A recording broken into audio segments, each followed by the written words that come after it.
Oh, Seven Citizens Black here from Casa Black Gaming, and so with the new huge update to Star Citizen 4.0 comes a new moment in the game where we finally have multiple systems, and as the patches leading up to 4.0 came into existence, many new changes to overall gameplay also happened, making pretty much all guides before this useless. Well, I aim to change that with a handful of various topics, which I will post in one large video guide, and then also break up into smaller chunk-sized guides by topic. But no matter how you find these guides, they will all be quick, to the point, with useful timestamps below and in their own playlist on my YouTube channel. These guides will be aimed at either new players or players who might have taken a break and are fresh to Pyro and all the game has to offer, so no matter your skill level, you should get something out of these guides. So let's stop the chattering and get to the info.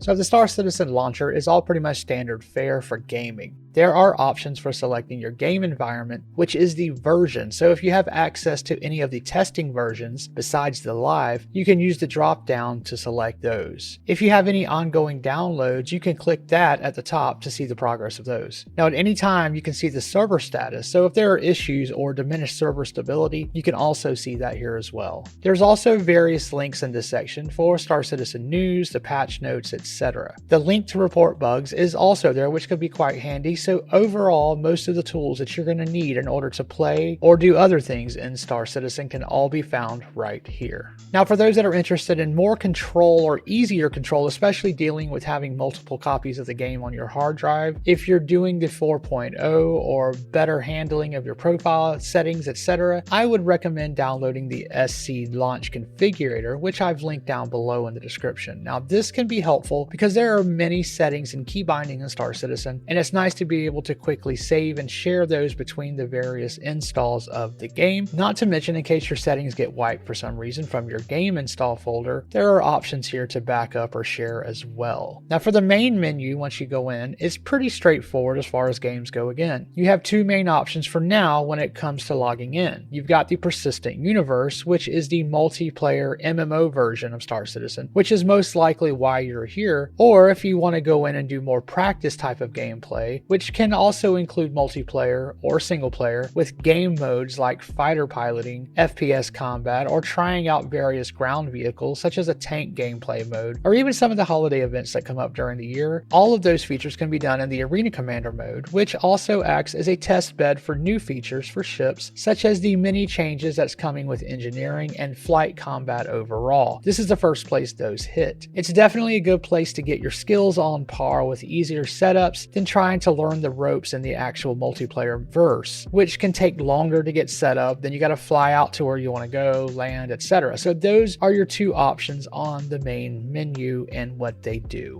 So when you first log into the Persistent Universe after a fresh install or a brand new patch update, you will be taken to the Character Creator, where you have tons of options in making your character and can even share your creations or upload a pre-made face that you can find at places like this cool website that I will also link below. And on your computer, those files are located in the Robert Space Industries folder, then Star Citizen, then Live, then User, then Client, then Zero, then Custom Characters folder, and you have lots of options with more faces and hairstyles on the way, but it's still one of the best looking character creators out there as it is, especially with their hair, which is very well done and has come a long way this past year. So with that, we're ready to move on and talk about your starter location, one of the biggest new features to come this past year, which is your personal hangar.